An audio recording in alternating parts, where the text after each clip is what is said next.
Hello नमस्कार जय Hind Vande Mataram friends. तो मित्रों आज विडियो में આપણે 1 થી 50 જેટલા જીકેના એમસીક્યુ જોવાના છે। મિત્રો આવનારી એક્ઝામ જે છે કોન્સ્ટેબલની એની જો તમે તૈયારી કરતા હોય તો વિડિયોમાં છેલ્લે સુધી જોતા રહેજો।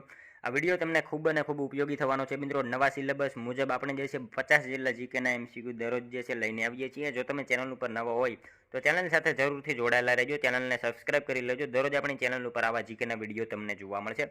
તો ચાલો શરૂ કરીએ। ક્વેશ્ચન નંબર 1, મોહમ્મદ ગજનવીએ સોમનાથ ઉપર ચડાઈ કરી ત્યારે ગુજરાતનો રાજ્ય કારભાર કોણ સંભાળતા હતા? મિત્રો મોહમ્મદ ગજનવીએ જે છે એ સોમનાથ ઉપર ચડાઈ કરી તે વખતે જે છે ગુજરાતનો રાજ્યભાર જે છે કારભાર કોણ સંભાળતા હતા? કોણ આવશે રાઈટ આન્સર? અહીંયા ભીમદેવ પ્રથમ આવશે, બરાબર। ઓપ્શન બી આપણો અહીંયા રાઈટ આન્સર બની જશે। ખાસ યાદ રાખજો, મોહમ્મદ ગજનવીએ જ્યારે સોમનાથ ઉપર ચડાઈ કરી ત્યારે ગુજરાતનો રાજ્ય કારભાર કોણ? તો ભીમદેવ પ્રથમ જે છે એનો કાર્યભાર જે છે સંભાળતા હતા। ખાસ યાદ રાખજો મિત્રો।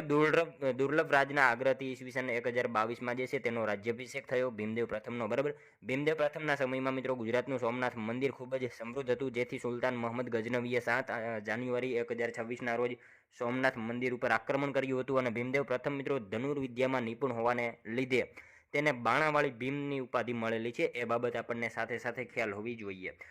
હવે ત્યારબાદનો બીજો ક્વેશ્ચન, નીચેનામાંથી સાચા વિધાનો જણાવો। મિત્રો આપણને અહીંયા 2 વિધાનો આપેલા છે, જોવાના છે સાચા છે કે ખોટા જોઈએ આપણે। વારલી ચિત્રકલા પ્રકૃતિને સમર્પિત છે। વારલી ચિત્રકલા જે છે પ્રકૃતિને સમર્પિત છે, સાચું વિધાન છે, બરાબર। પિથોરા ચિત્રકલાનો વિષય લગ્ન ઉત્સવ હોય છે। બંને વિધાનો આપણને મિત્રો અહીંયા સાચા આપેલા છે। ખાસ યાદ રાખજો, વારલી ચિત્રકલા જે છે પ્રકૃતિને સમર્પિત છે, સાચું વિધાન છે, અને પિથોરા ચિત્રકલાનો વિષય જે છે લગ્ન ઉત્સવ છે। બંને વિધાનો આપણને અહીંયા સાચા જ આપેલા છે, ખાસ યાદ રાખજો। ત્યારબાદનો ક્વેશ્ચન જોઈએ, આઘાત અને પ્રત્યાઘાત હંમેશા સમાન મૂલ્યના અને પરસ્પર વિરુદ્ધ દિશામાં હોય છે, આ નિયમ કયો છે? આઘાત અને પ્રત્યાઘાત હંમેશા જે છે સમાન મૂલ્યના પરસ્પર વિરુદ્ધ દિશામાં હોય છે, આ નિયમ જે છે એ કયો છે? કયો આવશે રાઈટ આન્સર? ન્યૂટનના ગતિનો ત્રીજો નિયમ આવશે, બરાબર। ઓપ્શન સી આપણો અહીંયા રાઈટ આન્સર બની જશે। ખાસ યાદ રાખજો, આઘાત અને પ્રત્યાઘાત હંમેશા સમાન મૂલ્યના અને પરસ્પર વિરુદ્ધ દિશામાં હોય છે, આ નિયમ કયો? તો ન્યૂટનની ગતિનો જે છે એ ત્રીજો નિયમ જોવા મળે છે, ખાસ યાદ રાખજો। જોઈએ ત્યારબાદનો નેક્સ્ટ ક્વેશ્ચન ચોથો, નીચેનામાંથી કયા શહેરમાં ચિકનકારી કામ મોટા પ્રમાણમાં થાય છે? નીચેનામાંથી કયા શહેરમાં જે છે એ ચિકનકારી કામ જે છે મોટા પ્રમાણમાં થાય છે? શું આવશે રાઈટ આન્સર? લખનઉમાં આવશે। ઓપ્શન બી રાઈટ આન્સર બની જશે। ખાસ યાદ રાખજો, નીચેનામાંથી કયા શહેરમાં? તો લખનઉ ખાતે મિત્રો ચિકનકારી કામ જે છે એ મોટા પ્રમાણમાં થતું જોવા મળે છે, ખાસ યાદ રાખજો લખનઉ, બરાબર, ઉત્તર પ્રદેશ। મિત્રો ચિકનકારી ભરતકામ માટે જાણીતું છે અને ચિકનકારી ભરતકામ સૌથી પહેલા કાપડ ઉપર બ્લોક છાપકામ કર્યા પછી પેટર્નની સાથે જે છે ભરત કરી ટાંકા લગાવવામાં આવે છે અને એના ટુકડાઓની છપાઈ કર્યા બાદ તેના પરના નિશાનના જે છે નિશાનને દૂર કરવામાં આવે છે, એ બાબત આપણને ખાસ ખ્યાલ હોવી જોઈએ। મિત્રો તમે વિડીયો જે છે છેલ્લે સુધી જોતા રહેજો। આપણે છેલ્લે લાસ્ટમાં એક 51મો ક્વેશ્ચન રાખેલો છે, જેનો આન્સર જે છે તમારે કોમેન્ટમાં જણાવવાનો રહે છે, તો વિડીયોમાં તમે છેલ્લે સુધી જોતા રહેજો। નેક્સ્ટ ક્વેશ્ચન જોઈએ ત્યારબાદનો, રાજ્ય સંબંધો પર વિચાર વિમર્શ કરવા માટે કયા આયોગની રચના કરવામાં આવી હતી? મિત્રો રાજ્ય સંબંધો ઉપર જે છે વિચાર અને વિમર્શ કરવા માટે જે છે કયા આયોગની રચના કરવામાં આવી હતી? શું આવશે અહીંયા રાઈટ આન્સર? સરકારીય આયોગ આવશે, બરાબર। ઓપ્શન સી રાઈટ આન્સર આપણો અહીંયા બની જશે। ખાસ યાદ રાખજો, રાજ્ય સંબંધો પર વિચાર વિમર્શ કરવા માટે જે છે કયા આયોગની? તો સરકારીય આયોગ, આ આયોગની જે છે એ રચના કરવામાં આવેલી હતી, ખાસ યાદ રાખજો। મિત્રો તમને વિડીયો ગમતો હોય તો એક લાઇક કરજો, અમે તમારી પાસે માત્ર એક લાઇકની આશા રાખીએ છીએ, તો એક લાઇક તમે જરૂર કરી દેજો। નેક્સ્ટ ક્વેશ્ચન જોઈએ ત્યારબાદનો, સ્વતંત્ર ભારતના પ્રથમ ગવર્નર જનરલ કોણ બન્યા? સ્વતંત્ર ભારતના મિત્રો પ્રથમ ગવર્નર જનરલ જે છે નીચેનામાંથી કોણ બન્યા? કોણ આવશે? માઉન્ટ બેટન આવશે। ઓપ્શન સી રાઈટ આન્સર બની જશે। ખાસ યાદ રાખજો, સ્વતંત્ર ભારતના પ્રથમ ગવર્નર જનરલ કોણ? તો લોર્ડ માઉન્ટ બેટન, બરાબર, એ સ્વતંત્ર ભારતના પ્રથમ ગવર્નર જનરલ જે છે એ બનેલા હતા। નેક્સ્ટ ક્વેશ્ચન જોઈએ ત્યારબાદનો, દરેક ચરણમાં 15 માત્રા કયા છંદમાં હોય છે? મિત્રો દરેક ચરણમાં જે છે 15 માત્રા કયા છંદમાં હોય છે? કયા છંદમાં આવશે? 15 માત્રા મિત્રો ચોપાઈ છંદમાં આવશે, બરાબર। દરેક ચરણમાં 15 માત્રા કયા છંદમાં? તો ચોપાઈ છંદમાં જે છે એ 15 માત્રા જોવા મળે છે, ખાસ યાદ રાખજો। નેક્સ્ટ ક્વેશ્ચન જોઈએ ત્યારબાદનો, ભારતમાં ડિજિટલ ઇન્ડિયા કાર્યક્રમની શરૂઆત કોણે કરી હતી? મિત્રો ભારતમાં ડિજિટલ ઇન્ડિયા કાર્યક્રમની શરૂઆત જે છે એ નીચેનામાંથી કોણે કરી હતી? શું આવશે? નરેન્દ્રભાઈ મોદી આવશે। ઓપ્શન એ રાઈટ આન્સર બની જશે। ખાસ યાદ રાખજો મિત્રો, ભારતમાં ડિજિટલ ઇન્ડિયા કાર્યક્રમની શરૂઆત જે છે એ કોણે? તો નરેન્દ્રભાઈ મોદીએ જે છે એ ભારતમાં ડિજિટલ ઇન્ડિયા કાર્યક્રમની શરૂઆત કરાવેલી હતી। ત્યારબાદનો ક્વેશ્ચન જોઈએ, સંશોધન માટે ઉપયોગી થાય તેવા ઐતિહાસિક મૂલ્ય ધરાવતા પુસ્તકો નીચે પૈકી કઈ જગ્યાએ સાચવવામાં આવે છે? સંશોધન માટે ઉપયોગી થાય એવા ઐતિહાસિક મૂલ્ય ધરાવતા પુસ્તકો જે છે નીચેનામાંથી કઈ જગ્યાએ સાચવવામાં આવે છે?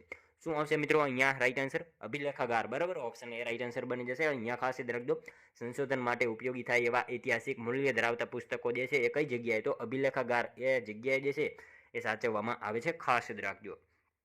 ત્યારબાદનો ક્વેશ્ચન જોઈએ, નીચેનામાંથી કયા ઉત્સવમાં હોળી રેસ મહત્વનું સ્થાન ધરાવે છે? નીચેનામાંથી કયા ઉત્સવમાં મિત્રો હોળી, બરાબર, રેસ જે છે મહત્વનું સ્થાન ધરાવે છે?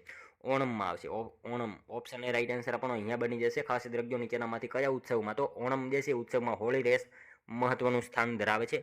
મિત્રો તે કેરળ રાજ્યમાં ઉજવાતો રાજકીય ઉત્સવ છે અને ઓણમની એક મુખ્ય વિશેષતા વલ્લમકાલી છે. મિત્રો મુખ્યત્વે પાકની લણણીના જે છે આ ઉત્સવને રાક્ષસી રાજા મહાબલીની પાતાળમાંથી જે છે ઘરે પાછા આવવાના ભાગરૂપે પણ ઉજવવામાં આવતું હોવાનું માનવામાં આવે છે, જેને મિત્રો મલયાલમ કેલેન્ડરના પ્રથમ મહિને જે છે ઉજવવામાં આવે છે. એ બાબત આપણને સાથે સાથે ખ્યાલ હોવી જોઈએ. ત્યારબાદનો ક્વેશ્ચન જોઈએ, ગુજરાતમાં કઈ યુનિવર્સિટીમાં સૌપ્રથમ જાહેર વહીવટનું અધ્યયન શરૂ કરવામાં આવ્યું? ગુજરાતમાં મિત્રો કઈ યુનિવર્સિટીમાં જે છે સૌપ્રથમ જાહેર વહીવટનું અધ્યયન શરૂ કરવામાં આવ્યું? શું આવશે મિત્રો રાઈટ આન્સર? અહીંયા દક્ષિણ ગુજરાત યુનિવર્સિટી આવશે. ઓપ્શન ડી રાઈટ આન્સર આપણો અહીંયા બની જશે. ખાસ યાદ રાખજો, ગુજરાતમાં જે છે કઈ યુનિવર્સિટી, તો દક્ષિણ ગુજરાત યુનિવર્સિટીમાં જે છે સૌપ્રથમ જાહેર વહીવટનું અધ્યયન જે છે એ શરૂ કરવામાં આવેલું હતું. ત્યારબાદનો ક્વેશ્ચન જોઈએ, ભારતમાં બંધારણની જોગવાઈ અનુસાર લોકસભાના અધ્યક્ષને શપથ કોણ લેવડાવે છે? ભારતના બંધારણની જોગવાઈ અનુસાર મિત્રો લોકસભાના અધ્યક્ષને જે છે શપથ કોણ લેવડાવે? કોણ આવશે રાઈટ આન્સર? અહીંયા એની શપથ વિધિ થતી નથી, બરાબર. ખાસ યાદ રાખજો, ભારતના બંધારણમાં જે છે એ અનુસાર લોકસભાના અધ્યક્ષને શપથ કોણ, તો એમને બંધારણમાં જે છે શપથ વિધિ થતી નથી, ખાસ યાદ રાખજો. નેક્સ્ટ ક્વેશ્ચન જોઈએ, ત્યારબાદનો, આરોપીને થયેલી સજાની માફી કે ઘટાડો કરવાનો અધિકાર નીચેનામાંથી કોને છે? મિત્રો આરોપીને થયેલી સજાની જે છે એ માફી અથવા તો ઘટાડો કરવાની અધિકાર જે છે એ કોને છે? રાજ્યપાલને હોય છે. ઓપ્શન સી રાઈટ આન્સર અહીંયા બની જશે. ખાસ યાદ રાખજો, આરોપીને થયેલી સજાની જે છે એ માફી અથવા તો એમાં ઘટાડો કરવાનો અધિકાર કોનો, તો રાજ્યપાલનો એમાં ઘટાડો કરવાનો અધિકાર હોય છે, ખાસ યાદ રાખજો. ત્યારબાદનો ક્વેશ્ચન જોઈએ, ચિલ્ડ્રન યુનિવર્સિટી ક્યાં આવેલી છે? મિત્રો ચિલ્ડ્રન યુનિવર્સિટી જે છે એ ક્યાં આવેલી છે? ગાંધીનગર ખાતે આવશે. ઓપ્શન સી રાઈટ આન્સર બની જશે. ખાસ યાદ રાખજો, ચિલ્ડ્રન યુનિવર્સિટી ક્યાં, તો ગાંધીનગર ખાતે ચિલ્ડ્રન યુનિવર્સિટી જે છે એ આવેલી છે. નેક્સ્ટ ક્વેશ્ચન જોઈએ, ત્યારબાદનો, કયા સ્તરની સામાજિક ન્યાય સમિતિ પોતાના સભ્યોમાંથી પેટા સમિતિની નિમણૂક કરી શકે છે? કયા સ્તરની સામાજિક ન્યાય સમિતિ જે છે એ પોતાના સભ્યોમાંથી પેટા સમિતિની નિમણૂક કરી શકે છે? શું આવશે અહીંયા રાઈટ આન્સર? જિલ્લા પંચાયત આવશે. ઓપ્શન ડી રાઈટ આન્સર બની જશે. ખાસ યાદ રાખજો, જિલ્લા પંચાયત, બરાબર, સામાજિક ન્યાય સમિતિ પોતાના જે છે એ સભ્યોમાંથી પેટા સમિતિની નિમણૂક કરી શકતા હોય છે, ખાસ યાદ રાખજો. નેક્સ્ટ ક્વેશ્ચન જોઈએ, ત્યારબાદનો, અમદાવાદ શહેરને વર્લ્ડ હેરિટેજ સિટી ક્યારે જાહેર કરવામાં આવી? અમદાવાદ શહેરને મિત્રો વર્લ્ડ હેરિટેજ સિટી તરીકેનો દરજ્જો જે છે કયા વર્ષમાં મળ્યો હતો? શું આવશે રાઈટ આન્સર? જુલાઈ 2017માં આવશે, બરાબર. ઓપ્શન સી રાઈટ આન્સર બની જશે. અહીંયા ખાસ યાદ રાખજો, અમદાવાદ શહેરને વર્લ્ડ હેરિટેજ સિટી તરીકે કયા વર્ષમાં, તો જુલાઈ 2017માં જે છે એ ઘોષિત કરવામાં આવેલું હતું. નેક્સ્ટ ક્વેશ્ચન જોઈએ, ત્યારબાદનો, સિદ્ધરાજ જયસિંહની માતા મિનળ દેવી સંદર્ભે સાચા વિધાનો જણાવો. મિત્રો મિનળ દેવી વિશે જે છે આપણને અહીંયા વિધાનો આપેલા છે, જોવાના છે સાચા છે કે ખોટા. જોઈએ આપણે. મિનળ દેવીનું મૂળ નામ મણિયલ્લા દેવી હતું. ઐતિહાસિક ધોળકાનું મલાવ તળાવ બંધાવ્યું હતું. બંને વિધાનો સાચા આપેલા છે, ખાસ યાદ રાખજો. મિનળ દેવીનું મૂળ નામ શું, તો મણિયલ્લા દેવી એમનું મૂળ નામ હતું, અને ઐતિહાસિક ધોળકાનું મલાવ તળાવ જે છે એમણે બંધાવ્યું હતું. બંને વિધાનો આપણને અહીંયા જે છે એ સાચા જ આપેલા છે, ખાસ યાદ રાખજો. મિત્રો મિનળ દેવી, બરાબર, વાત કરીએ એમની, તો મિનળ દેવીએ મિત્રો 2 સરોવર બંધાવ્યા હતા. એક હતું મુનસર સરોવર અને બીજું હતું મલાવ તળાવ, બરાબર. આ 2 સરોવરો એમને બંધાવ્યા હતા, અને મુનસર સરોવર જે છે એ ક્યાં, તો વિરમગામ ખાતે આવેલું છે, અને મલાવ તળાવ જે છે ધોળકામાં આવેલું છે. હવે મિત્રો આ બંને જે છે, આ વિરમગામ અને ધોળકા, બરાબર, આ બંને ક્યાં આવે, તો એ બંને અમદાવાદમાં આવેલા છે. એ પણ આપણને સાથે સાથે ખ્યાલ હોવો જોઈએ. નેક્સ્ટ ક્વેશ્ચન જોઈએ, ત્યારબાદનો, નીચેનામાંથી કયો રોગ ચેપી અને જીવલેણ છે? નીચેનામાંથી કયો રોગ જે છે એ ચેપી અને જીવલેણ છે? કયો આવશે? એડિસ આવશે. એડિસ જે છે એ જીવલેણ રોગ છે અને ચેપી રોગ છે, ખાસ યાદ રાખજો. નેક્સ્ટ ક્વેશ્ચન જોઈએ, ત્યારબાદનો, ભારતના કયા રાજ્યમાં સિંગલીલા રાષ્ટ્રીય ઉદ્યાન આવેલ છે? મિત્રો ભારતના કયા રાજ્યમાં જે છે સિંગલીલા રાષ્ટ્રીય ઉદ્યાન આવેલો છે? શું આવશે રાઈટ આન્સર? અહીંયા પશ્ચિમ બંગાળમાં આવશે. ઓપ્શન બી રાઈટ આન્સર બની જશે. ખાસ યાદ રાખજો, ભારતના કયા રાજ્યમાં, તો પશ્ચિમ બંગાળ રાજ્યમાં સિંગલીલા રાષ્ટ્રીય ઉદ્યાન જે છે એ આવેલો છે. નેક્સ્ટ ક્વેશ્ચન જોઈએ, ત્યારબાદનો, વાહને કાપેલું અંતર માપવા માટેનું સાધન કયા નામે ઓળખાય છે? મિત્રો વાહને કાપેલું અંતર માપવા માટેનું સાધન જે છે એ કયા નામથી ઓળખાય છે? ઓડોમીટર નામથી ઓળખાય છે, ખાસ યાદ રાખજો. ઓપ્શન બી રાઈટ આન્સર અહીંયા બની જશે. વાહને કાપેલું અંતર માપવા માટે જે છે એ કયા સાધનનો ઉપયોગ, તો ઓડોમીટર જે છે એ સાધનનો ઉપયોગ કરવામાં આવે છે, ખાસ યાદ રાખીશું. નેક્સ્ટ ક્વેશ્ચન જોઈએ, ત્યારબાદનો, જાગો દુર્બલ અશક્ત પુસ્તકના લેખક કોણ છે? જાગો દુર્બલ અસશક્ત જે છે પુસ્તક, આ પુસ્તકના લેખક કોણ છે? કોણ આવશે મિત્રો? રોહિત શુક્લ આવશે, બરાબર. ઓપ્શન બી રાઈટ આન્સર બની જશે. આ પુસ્તકના લેખક કોણ? તો રોહિત શુક્લ જે છે એમનું આ પુસ્તક છે, ખાસ યાદ રાખીશું. નેક્સ્ટ ક્વેશ્ચન જોઈએ ત્યારબાદનો. ગુજરાતના ઇતિહાસમાં ઈસવીસન 1923માં દઢવાઉ હત્યાકાંડની ઘટના કયા જિલ્લામાં બનેલી હતી? મિત્રો, ગુજરાતના ઇતિહાસમાં ઈસવીસન 1923માં દઢવાઉ હત્યાકાંડની ઘટના જે છે કયા વર્ષમાં કયા જિલ્લામાં બનેલી હતી? શું આવશે મિત્રો અહીંયા રાઈટ આન્સર? સાબરકાંઠા જિલ્લામાં બનેલી હતી આ ઘટના. ખાસ યાદ રાખજો. ગુજરાતના ઇતિહાસમાં ઈસવીસન 1923માં દઢવાઉ હત્યાકાંડની ઘટના જે છે એ કયા જિલ્લામાં? તો સાબરકાંઠા જિલ્લામાં આ ઘટના જે છે બનેલી હતી. ખાસ યાદ રાખજો. હવે મિત્રો વાત કરીએ પાલ દઢવાઉ હત્યાકાંડ, બરાબર. હવે સાબરકાંઠા જિલ્લાના જે છે વિજયનગર તાલુકામાં પાલ દઢવાઉ ખાતે જે છે આદિવાસી આંદોલનનું રાષ્ટ્રીય ચેતનાનું પ્રતીક છે અને 1922માં જે છે બ્રિટિશરો દ્વારા અહીંયા હત્યાકાંડ કરવામાં આવ્યો હતો. બ્રિટિશરોની વધારે પડતી જે છે કર નીતિના વિરોધમાં મિત્રો સ્થાનિક આદિવાસીઓને જે છે મોતીલાલ તેજાવતની આગેવાની હેઠળ લડત ચલાવી, જેમાં 1200 કરતાં પણ વધારે આદિવાસીઓ શહીદ થયા હતા. જે ગુજરાતની ઘટનાને જલિયાવાલા બાગ હત્યાકાંડ સાથે સરખાવવામાં આવે છે અને ગુજરાત સરકારે અહીંયા શહીદ સ્મારકનું નિર્માણ કરાવેલું છે. એ બાબત આપણને ખાસ ખ્યાલ હોવી જોઈએ. નેક્સ્ટ ક્વેશ્ચન જોઈએ ત્યારબાદનો. કયા ગુજરાતીને ભારત રત્ન એવોર્ડથી સન્માનિત કરાયા છે? નીચેનામાંથી કયા ગુજરાતીને જે છે મિત્રો ભારત રત્ન એવોર્ડથી સન્માનિત કરવામાં આવેલા છે? કોને આવશે રાઈટ આન્સર? સરદાર પટેલને આવશે. ઓપ્શન ડી રાઈટ આન્સર બની જશે. અહીંયા ખાસ યાદ રાખજો. નીચેનામાંથી કોને? તો સરદાર પટેલ જે છે એમને ભારત રત્ન એવોર્ડથી સન્માનિત કરવામાં આવેલા છે. મિત્રો ભારત રત્ન, બરાબર, 1991, બરાબર, 1991ના વર્ષમાં એમને ભારત રત્ન એવોર્ડ મળ્યો હતો. મિત્રો 1991માં હજી એક ઘટના બનેલી હતી. કઈ હતી? તો શું આવશે? અમદાવાદ મિત્રો એક ઇન્ટરનેશનલ એરપોર્ટ આવેલું છે જેનું નામ છે સરદાર વલ્લભભાઈ ઇન્ટરનેશનલ એરપોર્ટ. આ એરપોર્ટને જે છે મિત્રો આંતરરાષ્ટ્રીય ઇન્ટરનેશનલ એરપોર્ટ તરીકેનો જે છે દરજ્જો ક્યારે આપવામાં આવ્યો? એ પણ 1991માં જે છે એનો દરજ્જો આપવામાં આવેલો હતો. ખાસ યાદ રાખજો. નેક્સ્ટ ક્વેશ્ચન જોઈએ ત્યારબાદનો. રાષ્ટ્રપતિ જ્યારે કોઈ વિધેયક કોઈ પણ નિર્ણય લીધા સિવાય લાંબા સમય સુધી પોતાની પાસે મૂકી રાખે તો તે સત્તાને કયા નામથી ઓળખવામાં આવે છે? મિત્રો રાષ્ટ્રપતિ જ્યારે કોઈ વિધેયક કોઈ પણ નિર્ણય લીધા સિવાય લાંબા સમય સુધી પોતાની પાસે રાખી મૂકે તો તે સત્તાને કયા નામથી ઓળખવામાં આવે છે? પોકેટ વીટો નામથી ઓળખવામાં આવે છે. ખાસ યાદ રાખજો. ઓપ્શન બી રાઈટ આન્સર અહીંયા બની જશે આપણો. રાષ્ટ્રપતિ જ્યારે કોઈ વિધેયક કોઈ પણ નિર્ણય લીધા સિવાય જે છે લાંબા સમય સુધી પોતાની પાસે રાખી મૂકે એને શું? તો પોકેટ વીટો. એ સત્તાને પોકેટ વીટો કહેવામાં આવે છે. ખાસ યાદ રાખજો. નેક્સ્ટ ક્વેશ્ચન જોઈએ ત્યારબાદનો. બંધારણીય સુધારા કરવાની પ્રક્રિયા કયા દેશના બંધારણમાંથી લેવામાં આવી છે? બંધારણીય સુધારા કરવાની પ્રક્રિયા જે છે કયા દેશના બંધારણમાંથી લેવામાં આવેલ છે? શું આવશે રાઈટ આન્સર? દક્ષિણ આફ્રિકાના બંધારણ પાસેથી જે છે આ લેવામાં આવેલી છે. ખાસ યાદ રાખજો. બંધારણીય સુધારા કરવાની પ્રક્રિયા જે છે કયા દેશના? તો દક્ષિણ આફ્રિકાના બંધારણ દેશમાંથી જે છે લેવામાં આવેલ છે. ખાસ યાદ રાખીશું. નેક્સ્ટ ક્વેશ્ચન જોઈએ ત્યારબાદનો. નીચેનામાંથી કયા અનુચ્છેદમાં રાજ્યની વ્યાખ્યા કરવામાં આવેલી છે? નીચેનામાંથી જે છે કયા અનુચ્છેદમાં રાજ્યની વ્યાખ્યા કરવામાં આવેલી છે? કયા અનુચ્છેદમાં આવશે? અનુચ્છેદ 12માં કરવામાં આવેલી છે. ખાસ યાદ રાખજો. નીચેનામાંથી કયા અનુચ્છેદમાં? તો અનુચ્છેદ 12માં જે છે રાજ્યની વ્યાખ્યા કરવામાં આવેલી છે. નેક્સ્ટ ક્વેશ્ચન જોઈએ ત્યારબાદનો. ભારતની બંધારણ સભાના અધ્યક્ષ કોણ હતા? મિત્રો ભારતની બંધારણ સભાના અધ્યક્ષ જે છે નીચેનામાંથી કોણ હતા? કોણ આવશે right answer? Doctor Rajendra Prasad હતા, બરાબર. ઓપ્શન બી રાઈટ આન્સર અહીંયા બની જશે. ભારતની બંધારણ સભાના અધ્યક્ષ કોણ હતો? રાજેન્દ્ર પ્રસાદ જે છે ભારતની બંધારણ સભાના અધ્યક્ષ હતા. નેક્સ્ટ ક્વેશ્ચન જોઈએ ત્યારબાદનો. અમુક સંજોગોમાં બંને ગૃહોની સંયુક્ત બેઠક બોલાવવાની સત્તા રાષ્ટ્રપતિના સંવિધાનના કયા અનુચ્છેદમાં કરવામાં આવી છે? મિત્રો અમુક સંજોગોમાં જે છે બંને ગૃહોની સંયુક્ત બેઠક બોલાવવાની સત્તા જે છે રાષ્ટ્રપતિને સંવિધાનના કયા અનુચ્છેદમાં કરવામાં આવી છે? કયા અનુચ્છેદમાં આવશે? અનુચ્છેદ 108માં કરવામાં આવેલી છે. ખાસ યાદ રાખજો. અમુક સંજોગોમાં જે છે બંને ગૃહોની સંયુક્ત બેઠક બોલાવવાની સત્તા જે છે રાષ્ટ્રપતિને સંવિધાનના કયા અનુચ્છેદમાં? તો અનુચ્છેદ 108માં જે છે એ કરવામાં આવેલી છે. ત્યારબાદનો ક્વેશ્ચન જોઈએ. કેવલ્ય ગીતા કૃતિના રચયિતાનું નામ જણાવો. કેવલ્ય ગીતા, બરાબર, આ કૃતિના રચયિતા નીચેનામાંથી કોણ છે? કોણ આવશે? અખો આવશે. ઓપ્શન બી રાઈટ આન્સર આપણો અહીંયા બની જશે. ખાસ યાદ રાખજો. કેવલ્ય ગીતા આ કૃતિના રચયિતા કોણ? તો અખો, બરાબર, એમના જે છે રચયિતા છે. ખાસ યાદ રાખીશું. ત્યારબાદનો ક્વેશ્ચન જોઈએ. મૈત્રક વંશના રાજા ધ્રુવસેન બીજાના સમયમાં પાટનગર વલ્લભીની મુલાકાત કયા ચીની મુસાફરે લીધી હતી? મૈત્રક વંશના મિત્રો રાજા ધ્રુવસેન બીજાના સમયમાં જે છે પાટનગર વલ્લભીની મુલાકાત કયા ચીની મુસાફરે લીધી હતી? શું આવશે રાઈટ આન્સર? યુએન સાંગ આવશે. ઓપ્શન સી રાઈટ આન્સર આપણો અહીંયા બની જશે. ખાસ યાદ રાખજો. મૈત્રક વંશના રાજા ધ્રુવસેન બીજાના સમયમાં પાટનગર વલ્લભીની મુલાકાત જે છે કયા ચીની મુસાફરે? તો યુએન સાંગ, બરાબર, એ ચીની મુસાફરે જે છે એ મુલાકાત લીધેલી હતી. ખાસ યાદ રાખીશું વલ્લભીની, બરાબર. જોઈએ ત્યારબાદનો નેક્સ્ટ ક્વેશ્ચન. આ ડાળ ડાળ જાણે રસ્તા વસંતના ફૂલો બીજું કઈ નથી પગલા વસંતના. આ પંક્તિ કયા સાહિત્યકારની છે? મિત્રો આ ડાળ ડાળ જાણે રસ્તા વસંતના ફૂલો બીજું કઈ નથી પગલા વસંતના. આ પંક્તિ જે છે કયા સાહિત્યકારની છે? કોની આવશે મિત્રો રાઈટ આન્સર? મનોજ ખંડેરિયાની આ પંક્તિ છે, ખાસ યાદ રાખજો. ત્યારબાદનો ક્વેશ્ચન જોઈએ. જવાહરલાલ નહેરુ દ્વારા રજૂ થયેલ ઉદ્દેશ્ય પ્રસ્તાવનો ડ્રાફ્ટ કોણે તૈયાર કર્યો હતો? જવાહરલાલ નહેરુ દ્વારા મિત્રો રજૂ થયેલો ઉદ્દેશ્ય પ્રસ્તાવનો ડ્રાફ્ટ જે છે એ કોણે તૈયાર કર્યો હતો? કોણ આવશે રાઈટ આન્સર?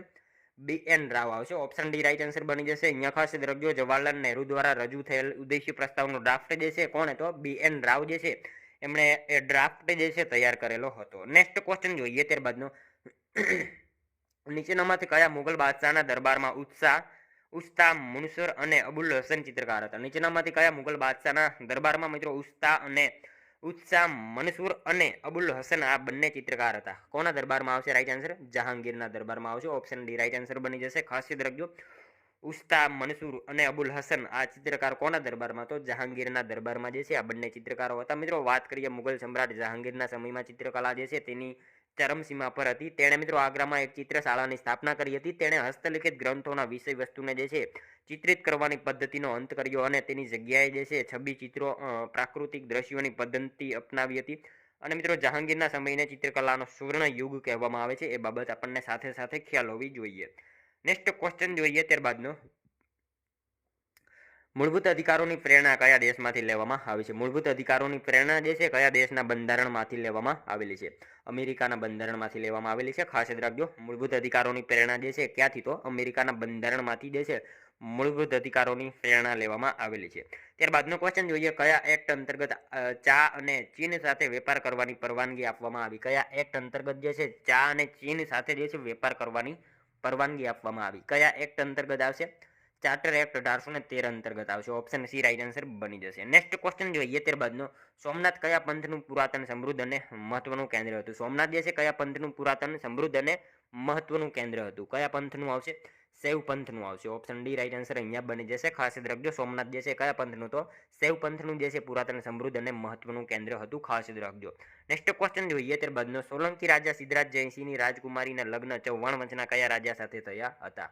સોલંકી રાજા સિદ્ધરાજ જયસિંહની જે છે રાજકુમારી, બરાબર, એમના લગ્ન ચૌહાણ વંશના કયા રાજા સાથે થયા હતા? અર્ણોરાજ સાથે થયેલા હતા. ખાસ યાદ રાખજો, સોલંકી રાજા સિદ્ધરાજ જયસિંહની જે છે રાજકુમારી, બરાબર, એમના લગ્ન કોની સાથે? તો ચૌહાણ વંશના રાજા અર્ણોરાજ સાથે એમના લગ્ન થયેલા હતા. ત્યારબાદનો ક્વેશ્ચન જોઈએ. દિલ્હીના કયા શાસકની યોજના તરંગી યોજના તરીકે ઓળખાય છે? દિલ્હીના કયા શાસકની યોજના જે છે એ તરંગી યોજના તરીકે ઓળખાય છે? શું આવશે રાઈટ આન્સર અહીંયા? Mohammad Tughlaq. Option B right answer બની જશે. અહીંયા ખાસ યાદ રાખજો, દિલ્હીના જે છે કયા શાસકની યોજના તરંગી યોજના? તો મોહમ્મદ તુગલક આ જે છે શાસકની યોજના તરંગી યોજના તરીકે ઓળખાય છે. ખાસ યાદ રાખજો. ત્યારબાદનો ક્વેશ્ચન જોઈએ. તમિલનાડુ રાજ્યનો મુખ્ય તહેવાર કયો છે? મિત્રો તમિલનાડુ રાજ્યનો મુખ્ય તહેવાર જે છે નીચેનામાંથી કયો છે? કયો આવશે રાઈટ આન્સર? પોંગલ આવશે. બરાબર, ઓપ્શન સી રાઈટ આન્સર બની જશે. અહીંયા ખાસ યાદ રાખજો, તમિલનાડુ રાજ્યનો મુખ્ય તહેવાર કયો? તો પોંગલ જે છે તમિલનાડુ રાજ્યનો મુખ્ય તહેવાર છે. નેક્સ્ટ ક્વેશ્ચન જોઈએ. ત્યારબાદનો વિનોબા ભાવે દ્વારા શરૂ કરવામાં આવેલ ભૂદાન પ્રવૃત્તિ કયા સ્થળેથી શરૂ કરવામાં આવી હતી? વિનોબા ભાવે દ્વારા મિત્રો શરૂ કરવામાં આવેલી ભૂદાન પ્રવૃત્તિ જે છે કયા સ્થળેથી શરૂ કરવામાં આવી હતી? શું આવશે રાઈટ આન્સર? મિત્રો વિનોબા ભાવે દ્વારા શરૂ કરવામાં આવેલ ભૂદાન પ્રવૃત્તિ કયા સ્થળેથી જે છે શરૂ કરવામાં આવી હતી? પોચમપલ્લી આવશે. ઓપ્શન સી રાઈટ આન્સર અહીંયા આપણો બની જશે. આઝાદી પછીના ગાળામાં તેલંગાણાના જે છે સામ્યવાદીઓ મોટા જમીનદારોને જે છે જમીન બળજબરીથી આંચકી ગરીબોના જે છે ગરીબોમાં વહેંચવાની પ્રવૃત્તિ આદરી હતી. તે વખતે શિવરામ પલ્લીના સર્વોદય સંમેલનમાંથી પદયાત્રા કરતા પાછા ફરતા વિનોબા ભાવે 15 એપ્રિલ 1951ના દિવસે સામ્યવાદી નેતાઓને જેલમાં જઈને મળ્યા અને ત્યાં એમણે જે છે હિંસાનો માર્ગ છોડી લોકમતને શિક્ષિત કરવાનો જે છે માર્ગ અપનાવ્યો હતો. એ બાબત આપણને ખાસ ખ્યાલ હોવી જોઈએ. અને 18 એપ્રિલ 1951ના રોજ જે છે તે પોચમપલ્લી ગામમાં ગયા. ત્યાંની સભામાં કેટલાક દલિતોએ જે છે રોજીરોટી માટે 80 એકર જમીનોની જે છે માંગણી કરી હતી અને વિનોબાએ જે છે સાંજની સભામાં ભૂદાન માટે અપીલ કરી. તેના જવાબમાં મિત્રો રામચંદ્ર રેડ્ડી, બરાબર, રામચંદ્ર રેડ્ડી નામના જમીનદારે પોતાની જમીનમાંથી 100 એકર જમીનનું દાન કર્યું હતું. ત્યારબાદ જે છે ત્યારથી બુદ્ધાની યજ્ઞનો જે છે આરંભ થયો. તે પછીના 51 દિવસની પદયાત્રા દરમિયાન એમણે મિત્રો 200 ગામમાંથી 12,000 એકર જમીન જે છે દાનમાં મેળવી હતી. આ બધી માહિતી આપણને ખાસ ખ્યાલ હોવી જોઈએ. ત્યારબાદનો ક્વેશ્ચન જોઈએ. સાચા વિધાનો જણાવો. મિત્રો આપણને અહીંયા 2 વિધાનો આપેલા છે, જોવાના છે સાચા છે કે ખોટા. જોઈએ આપણે ભારતના બંધારણમાં મૂળભૂત ફરજો કલમ 51 ક હેઠળ મૂકવામાં આવેલ છે. મૂળભૂત ફરજો કુલ 2 સુધારાઓથી દાખલ કરવામાં આવી હતી. બંને વિધાનો સાચા આપેલા છે, ખાસ યાદ રાખજો. ભારતના બંધારણમાં મૂળભૂત ફરજો કલમ 51 ક હેઠળ મૂકવામાં આવી છે, સાચું વિધાન છે. અને મૂળભૂત ફરજો કુલ 2 સુધારાઓથી દાખલ કરવામાં આવેલી છે. બંને વિધાનો આપણને અહીંયા સાચા જ આપેલા છે. નેક્સ્ટ ક્વેશ્ચન જોઈએ ત્યારબાદનો, સંસદની કઈ સમિતિને ત્રીજા ગૃહનો દરજ્જો આપવામાં આવ્યો છે? સંસદની કઈ સમિતિને મિત્રો ત્રીજા ગૃહનો દરજ્જો આપવામાં આવેલો છે? શું આવશે રાઈટ આન્સર? અહીંયા અંદાજ સમિતિ આવશે. ઓપ્શન સી રાઈટ આન્સર બની જશે. અહીંયા ખાસ યાદ રાખજો, સંસદની કઈ સમિતિને? તો અંદાજ સમિતિને મિત્રો ત્રીજા ગૃહનો જે છે દરજ્જો આપવામાં આવેલો છે. નેક્સ્ટ ક્વેશ્ચન જોઈએ ત્યારબાદનો, મહાસાગરમાં કેટલા કિલોમીટરની ઊંડી ખાણો છે? મહાસાગરમાં કેટલા કિલોમીટરની ઊંડી ખાણો આવેલી છે? કેટલા આવશે રાઈટ આન્સર? અહીંયા 10 થી 11 આવશે. ઓપ્શન બી રાઈટ આન્સર બની જશે. પેસિફિક મહાસાગરમાં જે છે કેટલા? તો 10 થી 11 કિલોમીટરની ઊંડી ખાણો આવેલી છે, ખાસ યાદ રાખજો. ત્યારબાદનો ક્વેશ્ચન જોઈએ, 28 માત્રા કયા છંદમાં હોય છે? 28 માત્રા જે છે કયા છંદમાં હોય છે? કયા છંદમાં આવશે રાઈટ આન્સર? હરિગીતમાં આવશે. હરિગીતમાં જે છે ને એ કેટલી? તો 28 માત્રા જોવા મળે છે, ખાસ યાદ રાખજો. ત્યારબાદનો ક્વેશ્ચન જોઈએ, નાણાં બિલ કઈ જગ્યાએ રજૂ કરવામાં આવે છે? નાણાં બિલ જે છે કઈ જગ્યાએ રજૂ કરવામાં આવે છે? કઈ જગ્યાએ આવશે રાઈટ આન્સર? માત્ર લોકસભામાં જે છે નાણાં બિલને રજૂ કરવામાં આવે છે, ખાસ યાદ રાખજો. નાણાં બિલ કઈ જગ્યાએ? તો માત્ર લોકસભામાં જે છે રજૂ કરવામાં આવે છે. નેક્સ્ટ ક્વેશ્ચન જોઈએ ત્યારબાદનો, બાળમજૂરી પર પ્રતિબંધ અંગે ભારતના બંધારણમાં જોગવાઈ છે કે નહીં, અને હોય તો કઈ કલમમાં છે? બાળમજૂરી પ્રતિબંધ અંગે જે છે ભારતના બંધારણમાં જોગવાઈ છે કે નહીં, અને હોય તો કઈ કલમમાં છે? શું આવશે રાઈટ આન્સર મિત્રો? કલમ 24માં જે છે જોગવાઈ કરવામાં આવેલી છે બાળમજૂરી પ્રતિબંધ અંગેની, બરાબર. નેક્સ્ટ ક્વેશ્ચન જોઈએ ત્યારબાદનો, અસહકારના આંદોલન સંદર્ભે સાચા વિધાનો જણાવો. અસહકારના આંદોલન સંદર્ભે સાચા વિધાનો જણાવવાના કીધા છે. જોઈએ આપણે, આ આંદોલન વખતે ગાંધીજીએ કેસરી એ હિન્દની ઉપાધિ પાછી દીધી હતી. આ આંદોલન દરમિયાન ગાંધીજીએ ગુજરાત વિદ્યાપીઠની સ્થાપના કરી હતી. મિત્રો બંને વિધાનો આપણને અહીંયા સાચા આપેલા છે, ખાસ યાદ રાખજો. વાત કરીએ અસહકાર આંદોલન 1920-22, બરાબર. ગાંધીજી મિત્રો 1 ઓગસ્ટ 1920ના રોજ જે છે નાગપુર અધિવેશનમાં અસહકાર આંદોલનનો ઠરાવ પસાર કર્યો હતો. અને મિત્રો ભારતમાં ગાંધીજીને જે છે સૌપ્રથમ કેદની સજા યરવડા ખાતે અસહકાર આંદોલન વખતે થઈ હતી. આ આંદોલન યુવાનો તેમજ મહિલાઓએ ઠેર ઠેર વિદેશી કાપડ અને માલ સામાનની હોળીઓ પ્રગટાવી સરકારી ગુલામી છોડીને જે છે સરકારી કાર્યક્રમોનો જે છે બહિષ્કાર, રચનાત્મક અને પ્રવૃત્તિ અને રાષ્ટ્રીય શિક્ષણનો પ્રચાર એ જેવી બાબતો જોડાયા. અને મિત્રો આ આંદોલન વખતે ગાંધીજીએ જે છે ને એ કેસરી એ હિન્દની ઉપાધિ પાછી આપી દીધી હતી. એ બાબત આપણને ખાસ ખ્યાલ હોવી જોઈએ. બંને વિધાનો સાચા જ આપેલા છે. ત્યારબાદનો ક્વેશ્ચન જોઈએ, પર્યાવરણનું જતન અને સુધારણા તથા જંગલો અને વન્ય પશુ પક્ષીઓના રક્ષણ બાબતની જોગવાઈ રાજ્યનીતિના માર્ગદર્શક સિદ્ધાંતોમાં ભારતના બંધારણમાં કયા અનુચ્છેદમાં કરવામાં આવી છે? શું આવશે રાઈટ આન્સર? અનુચ્છેદ 48 ક માં જે છે આ જોગવાઈ કરવામાં આવેલી છે, ખાસ યાદ રાખીશું. નેક્સ્ટ ક્વેશ્ચન જોઈએ ત્યારબાદનો, ભારતના બંધારણમાં સંયુક્ત સૂચિનો વિચાર કયા દેશના બંધારણમાંથી લેવામાં આવેલ છે? ભારતના બંધારણમાં મિત્રો જે છે સંયુક્ત સૂચિનો વિચાર કયા દેશના બંધારણમાંથી લેવામાં આવેલ છે? શું આવશે રાઈટ આન્સર? અહીંયા ઓસ્ટ્રેલિયા આવશે. ઓપ્શન સી રાઈટ આન્સર અહીંયા આપણો બની જશે. જોઈએ ત્યારબાદનો નેક્સ્ટ ક્વેશ્ચન, ચંદ્રગુપ્ત બીજાના અવસાન બાદ ગાદી ઉપર કોણ આવ્યું હતું? ચંદ્રગુપ્ત બીજાના અવસાન પછી જે છે એ ગાદી ઉપર કોણ આવ્યું હતું? તો કુમારગુપ્ત પહેલો જે છે આવ્યો હતો, ખાસ યાદ રાખજો. ચંદ્રગુપ્ત બીજાના અવસાન પછી ગાદી ઉપર કોણ? તો કુમારગુપ્ત પહેલો ગાદી ઉપર આવે છે, ખાસ યાદ રાખજો. નેક્સ્ટ ક્વેશ્ચન જોઈએ ત્યારબાદનો લાસ્ટ 51મો, જેનો આન્સર મિત્રો તમારે કોમેન્ટમાં જણાવવાનો રહેશે. ગૌતમ બુદ્ધે લોકોને કઈ ભાષામાં ઉપદેશ આપ્યો? તો મિત્રો સાવ ઇઝી ક્વેશ્ચન છે, જેનો આન્સર જે છે તમારે કોમેન્ટમાં જણાવવાનો રહેશે. ગૌતમ બુદ્ધે લોકોને કઈ ભાષામાં ઉપદેશ આપ્યો હતો? આનો એક આન્સર તમારે કોમેન્ટમાં જણાવવાનો રહેશે. સાથે સાથે મિત્રો આ 50માંથી તમારા કેટલા સાચા પડ્યા એ પણ કોમેન્ટમાં જણાવવાનું રહેશે. તો મિત્રો હા, તો વિડીયો તમને જો વિડીયો પસંદ આવ્યો હોય તો એક લાઇક કરજો, તમારા મિત્રો જોડે શેર કરજો, જેથી એમને પણ ઉપયોગી બને. અને આપણી ચેનલ ઉપર નવા હોય તો ચેનલ સાથે જરૂરથી જોડાયેલા રહેજો. દરરોજ આપણી ચેનલ ઉપર આવા જીકેના વિડીયો તમને જોવા મળે છે. ચેનલને જે છે એ ખાસ સબસ્ક્રાઇબ કરી લેજો. દરરોજ આપણી ચેનલ ઉપર આવા જીકેના વિડીયો તમને જોવા મળે છે. તો મળશું હવે આપણે કાલે બીજા વિડીયોમાં. ત્યાં સુધી જય હિન્દ, વંદે માતરમ.